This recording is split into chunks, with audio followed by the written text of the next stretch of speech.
ఈరోజు మనం కాలప్రవాహంలో ఎప్పుడో కనుమరుగైపోయిన ఒక పురాతన నాగరికత శిథిలాల గురించి మాట్లాడుకుందాం. కాని ఒక్క నిమిషం, ఇది కేవలం శిథిలాల కథ కాదు. ఇది మన ఆధునిక నగరాలక్కూడా పాఠాలు నేర్పగల ఒక అద్భుతమైన సమాజం కథ. అవును, మనం మాట్లాడుకోబోయేది సింధులోయ నాగరికత గురించే. ఈ ప్రశ్న వింటే కొంచెం వింతగా అనిపించొచ్చు కదా.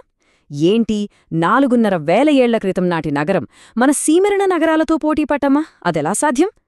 కాని మనం కొంచెం లోతుగా చూస్తే దేనికి దొరికే సమాధానం మనల్ని ఆశ్చర్యపరచడమే కాదు, అసలు పురాతన నాగరికతలు అంటే మనకున్న అభిప్రాయాన్నే మార్చేస్తుంది.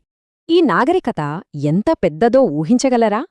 ఆ కాలంలో ఎంతో గొప్పవని చెప్పుకునే ఈజిప్ట్, మెసొపొటేమియా, ఈ 2 నాగరికతల్ని కలిపినా సరే వాటి మొత్తం వైశాల్యం కన్నా ఇది పెద్దది. అంటే ఆలోచించండి, వాళ్ల వ్యవస్థీకరణ, వాళ్ల శక్తి ఏ స్థాయిలో ఉండి ఉంటుందో. సరే, ఇంత పెద్ద నాగరికత ఎలా సాధ్యమపడింది? దీని వెనుకున్న రహస్యం వాళ్ల నగరాల్లోనే ఉంది.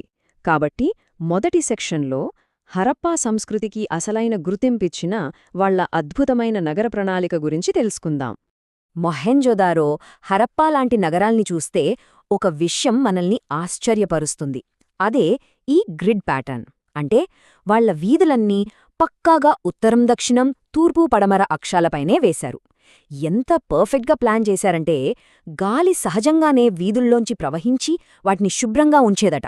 ఆలోచించండి, ఎంతటి తెలివి!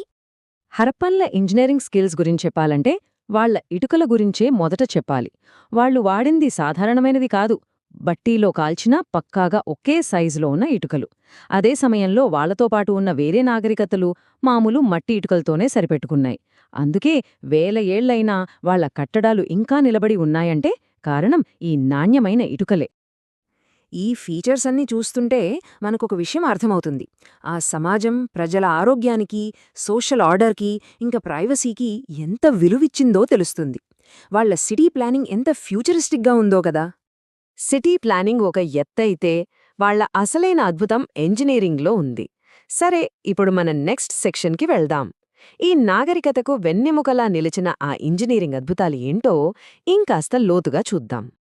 Hydraulic engineering. సింపుల్గా చెప్పాలంటే నీటిని కంట్రోల్ చేయడం, దాన్ని వాడుకోవడం. ఈ విషయంలో హరప్పన్లు మాస్టర్స్. ఆ కాలంలోనే ఏ ఇతర కాంస్యయుగం సమాజం కూడా వాళ్ల ధారిగాచే రాలేదు. ఒక్కసారి ఈ టేబుల్ చూస్తే వాళ్ల తెలివి మనకు అర్థమవుతుంది. నదులు పారే మొహెంజోదారో నుండి నీళ్లు తక్కువగా ఉండే ధోలవిరా వరకు, చివరికి సముద్రతీరంలో ఉన్న లోథల్ వరకు. అంటే ఎలాంటి పర్యావరణమైనా సరే దానికి తగ్గట్టుగా వాళ్ల ఇంజనీరింగ్ను మార్చుకున్నారు. ఇది వాళ్ల తెలివితేటలకు, వాళ్ల చాతుర్యానికి ఒక పెద్ద ఉదాహరణ.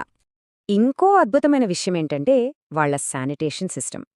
నమ్మండి, ప్రతి ఒక్క ఇంటికి కవర్ చేసిన డ్రైనేజ్ సిస్టమ్కి కనెక్షన్ ఉండేది. టెరకోటా పైపులు, ఇటుకలతో కట్టిన కాలువలు. అంతేకాదు, క్లీన్ చేయడానికి వీలుగా తీసిపెట్టుకునే కవర్లు కూడా ఉండేవి.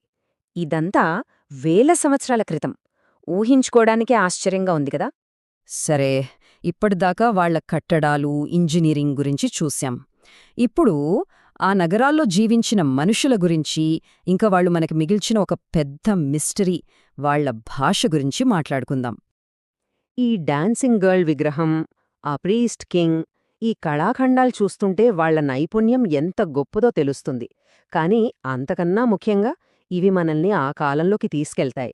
ఆ మనుషులు ఎలా ఉండేవారో, వాళ్ల కళాభిరుచి ఏంటి, వాళ్ల సమాజం ఎలా ఉండేది, ఇలాంటి కొన్ని క్లూస్ మనకిస్తాయి. అయితే ఇక్కడే ఒక పెద్ద మిస్టరీ ఉంది. అదే సింధు లిపి. మనకు దాదాపు 4000కు పైగా శాసనాలు దొరికాయి, కాని ఒక్కటి కూడా మనం చదవలేకపోయాం. ఇంత టెక్స్ట్ మన ముందున్నా వాళ్ళు ఏం చెప్పాలనుకున్నారో మనకు తెలియదు. వాళ్ల గొంతులు ఇంకా నిశ్శబ్దంగానే ఉన్నాయి. ఈ లిపిని ఇంకా కాంప్లెక్స్ చేసే ఇంకో విషయం ఏంటంటే వాళ్లు రాసే విధానం. ఒక లైన్ కుడి నుంచి ఎడమకు రాస్తే తర్వాతి లైన్ ఎడమ ఉంచి కుడికి రాసేవాళ్లు. అంటే ఈ మిస్టరీకి ఇది ఇంకో లేయర్ యాడ్ చేస్తుంది. ఉదాహరణకి ధోలవిరాలో దొరికిన ఈ సైన్ బోర్డ్ చూడండి. 10 అక్షరాల శాసనం. ఇది ఏమయ్యుంటుంది? బహుశా ప్రపంచంలోనే మొట్టమొదటి బిల్బోర్డ్ ఇదేనేమో, లేక ఏదైనా ముఖ్యమైన ప్రకటన చేసి ఉంటారా? అబ్బా, మనం ఊహించగలమంతే. సమాధానం మాత్రం వాళ్లతోనే పోయింది. ఇంత గొప్పగా వెలిగిన నాగరికత చివరికి ఏమైంది? ఎలా అంతమైంది? ఇది చాలా పెద్ద ప్రశ్న. ఇప్పుడు లేటెస్ట్ సైంటిఫిక్ రీసెర్చ్ ఈ మిస్టరీ మీద కొత్త వెలుగును చూపిస్తుంది. ఆ వివరాల్లోకి వెళ్దాం. చాలా కాలం పాటు ఆర్యులు దండయాత్ర చేయడం వల్లే ఈ నాగరికత అంతమైందని నమ్మేవారు. కాని అది పాత కథ. రాఖిగర్హిలో దొరికిన లేటెస్ట్ డిఎన్ఏ ఆధారాలు ఈ థియరీని పూర్తిగా తప్పని నిరూపించాయి. అసలలాంటి దండయాత్ర జరిగినట్టు ఆధారాలే లేవు. మరి అసలు కారణమేంటి? ఈ టైంలైన్ చూస్తే మనకు స్పష్టంగా అర్థమవుతుంది. వాళ్ల పతనానికి కారణం దండయాత్రలు కాదు, యుద్ధాలు కాదు. అసలు శత్రువు ప్రకృతి. ఒక వినాశకరమైన వాతావరణం మార్పు. అది కూడా ఒక్కరోజులో జరిగింది కాదు. నెమ్మదిగా తప్పించుకోడానికి వీల్లేకుండా వాళ్ళని కబలించిన పర్యావరణ సంక్షోభం. అంటే ఇది ఒకే దెబ్బ కాదు, ఒకదాని తర్వాత ఒకటి సంక్షోభాలు చుట్టుముట్టాయి. టెక్టోనిక్ మార్పుల వల్ల నదులు దారి మార్చుకున్నాయి, ఋతుపవనాలు బలహీనపడ్డాయి, వర్షాలు తగ్గాయి, దాంతో పంటలు పండలేదు. ఈ ఫ్యాక్టర్స్ అన్నీ కలిసి అంత పెద్ద నగరాల్లో జీవించడం అసాధ్యంగా మార్చేశాయి. సరే, ఇంత చూశాక మనకొక ప్రశ్న వస్తుంది. మరి ఆ నాగరికత ఏమైంది? పూర్తిగా కనుమరుగైపోయిందా? లేదు, అది అంతరించిపోలేదు. కేవలం రూపాంతరం చెందింది. అంతేకాదు, మనకొక గొప్ప వారసత్వాన్ని మిగిల్చి వెళ్ళింది. ఇక్కడ మనం ఒకటి గుర్తుపెట్టుకోవాలి. నగరాలు అంతమైపోయాయి అంటే వాళ్ల సంస్కృతి కూడా అంతమైందని కాదు. వాళ్ళు ఎక్కడికీ మాయమైపోలేదు. సింపుల్గా పెద్ద పెద్ద నగరాల నుండి చిన్న చిన్న గ్రామీణ ప్రాంతాలకు షిఫ్ట్ అయ్యారు. దాన్ని మనం లోకలైజేషన్ ఎరా అంటాం. వాళ్ల ప్రభావం ఈ రోజుకి మనతోనే ఉంది. వాళ్లు వాడిన 1:2:4 ఇటుకల రేషియో, మనం వాడే ఎడ్లబండి డిజైన్, స్వస్తిక్, రావియాకు లాంటి చిహ్నాలు, సౌత్ ఏషియాలో వాటర్ మేనేజ్మెంట్కి వాళ్లే పునాది వేశారు.